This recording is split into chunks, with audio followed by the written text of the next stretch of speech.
And we are following breaking news this morning about a deadly hit and run. What investigators are saying this morning. And hundreds of investors pour millions into a phony company set up by a con artist. This morning, a look at the important lessons learned from this scam. Well, it is 7:30 this Saturday morning. We'll get to those stories, but first, we want to tell you that the Jacksonville Sheriff's Office is investigating an early morning hit-and-run crash that's left a person dead. Family and friends preparing to say their final goodbyes to a teen who was shot and killed at a bus stop. The details on where this funeral will take place coming up. First, though, it's 8:30, and Blake is here looking like a peppermint because he's excited about Christmas, and I don't know about the forecast. Are you excited about that, too? Jacksonville police are still investigating this morning after a deadly hit-and-run crash that's left one person dead. Today, a Jacksonville family will say goodbye to a teen shot and killed while waiting for his bus in northwest Jacksonville. And more than a week and a half after his death, no arrests have been made.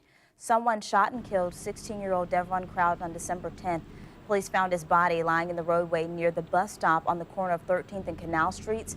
Family members told us that Crowden went to Raines High School. He was a student there and also a member of the Grand Park Athletic Association, where he used to play football. Now, his funeral will be held at noon today at Bethel Baptist Institutional Church that is in downtown Jacksonville. The Centers for Disease Control is investigating this morning a deadly listeria outbreak that's linked to packaged caramel apples. Health officials say at least 5 people have died. 28 others have been infected after eating these apples, which were infected with a form of listeria. No cases have been reported here in Florida, though. Symptoms include muscle aches, headaches, stiff neck, loss of balance, fever, and convulsions. Right now, government scientists are trying to determine which brands are causing the illness.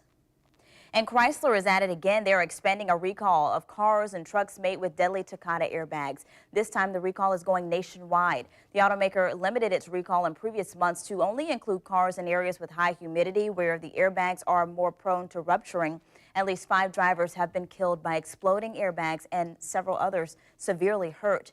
The company will now replace driver's side airbags in 3.3 million older model vehicles worldwide.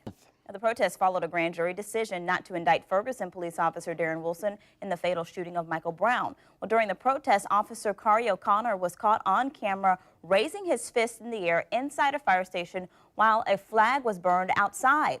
O'Connor said the gesture was made to support equality, not the flag burning, but the city commissioner says the gesture was still a violation of city policy.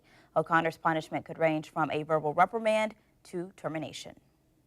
And thieves have stolen Christmas from families who need it the most in Northern California. Now, the Salvation Army is asking for help replacing the stolen gifts. Thieves broke into a strip mall housing the Salvation Army's donations. 200 toys meant for 100 families were all taken. The volunteers had no way to reach parents until they showed up today. With only 5 days until Christmas, the volunteers hope they can still deliver a happy Christmas to the families who had their gifts stolen.